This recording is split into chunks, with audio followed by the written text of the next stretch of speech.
Hello student. तो आज हम देखने वाले हैं क्लास टेंथ का एक ओल्ड पेपर जिसकी आंसर सीट है, जिससे हम सीखने वाले हैं इसको देखकर कि पेपर को किस तरह से लिखा जाए। तो हम यहाँ स्टार्ट करते हैं, देखते हैं। देखिए, अगर आप यहाँ पर क्वेश्चन नंबर 1 को देखोगे तो क्वेश्चन नंबर 1 जो आपका ऑब्जेक्टिव क्वेश्चन आता है उसके लिए पूरी एक टेबल बनाई गई है। आपको बोर्ड में पेपर इसी तरह से टेबल बना के करना है। ध्यान दीजिए, यहाँ पर ऊपर खंड ए के लिए इस तरह से पूरा प्रॉपर डाला गया है, तो आप पूरा प्रॉपर खंड डाल के नीचे पूरा स्पेस लेकर करें।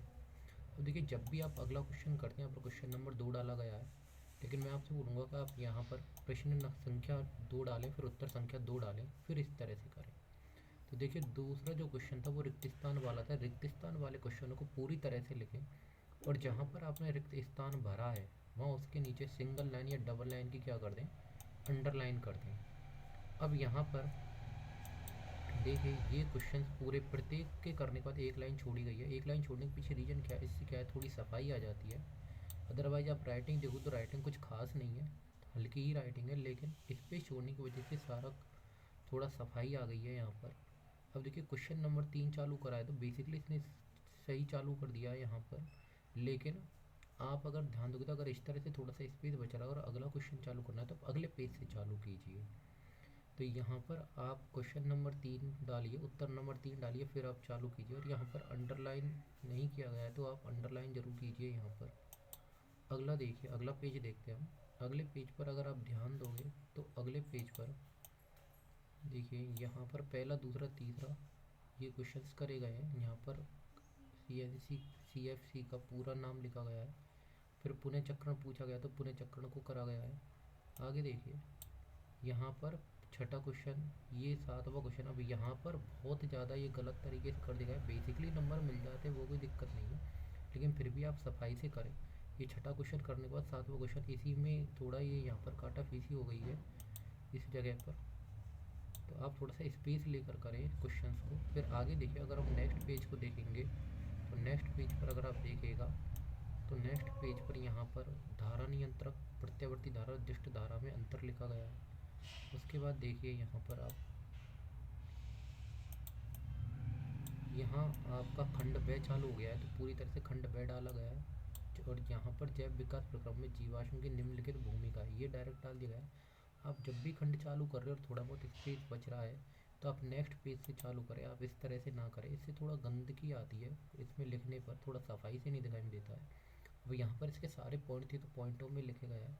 मैं आपसे बोलूँगा कि आप उत्तरों को जितना हो सके पॉइंटों में लिखने की कोशिश करें। इससे क्या होता है, थोड़ा सा उत्तर में सफाई आती है। पैराग्राफ में लिखने पर क्या है, तो समझ में नहीं आता, पढ़ने में भी दिक्कत आती है। तो जितना भी हो सकता है उन पॉइंटों के उत्तर आप किस में लिखें, सॉरी, उत्तर आप पॉइंटों में लिखें। आप देखोगे तो ये यहाँ पर इसका अगला पेज है, उत्पादक उपभोक्ता के बारे में लिखा गया है, एक लाइन छोड़ के लिखा गया है तरीके से। ये इसका चित्र बना दिया गया है। यहाँ इतने सार सब में क्या कर रखा है, डायरेक्ट प्रश्न संख्या यहाँ पर डाल रखी है। आप यहाँ पर संख्या डायरेक्ट ना डाल लीजिएगा, प्रश्न संख्या और उत्तर संख्या डालकर इस तरह से लिखें। आप आगे देखोगे तो देखिए, ये 9वें का और ये 10वें का, अब यहाँ पर कुछ स्पेस नहीं छोड़ा गया है। वैसे नंबर इसको पूरे मिले, लेकिन मैं आपसे बोलूँगा कि यहाँ पर आप स्पेस छोड़िए जिससे आपकी थोड़ी सफाई आए। गंदी कॉपी मत लिख के आइए। यहाँ पूरा चित्र के बारे में लिखा गया है। अगला पेज देखते हैं। क्वेश्चन नंबर 11 में ऊष्मा शोषी अभिक्रिया और ऊष्मा क्षेपी अभिक्रिया के बारे में पूछा गया है, तो लिखा गया है पूरा। अब देखिए, उदाहरण जो पूछा गया है उसका आप हेडिंग डालिए। यहाँ पर तन्यता के बारे में लिखा गया है।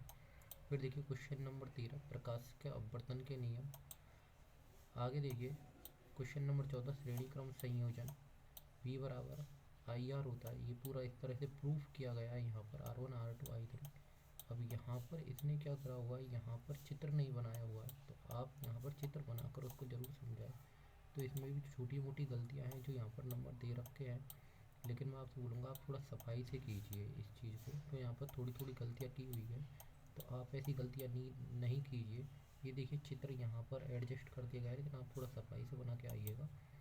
इसी तरह से आप आगे के पेजों को देखोगे तो ये खंड से चालू हो गया है।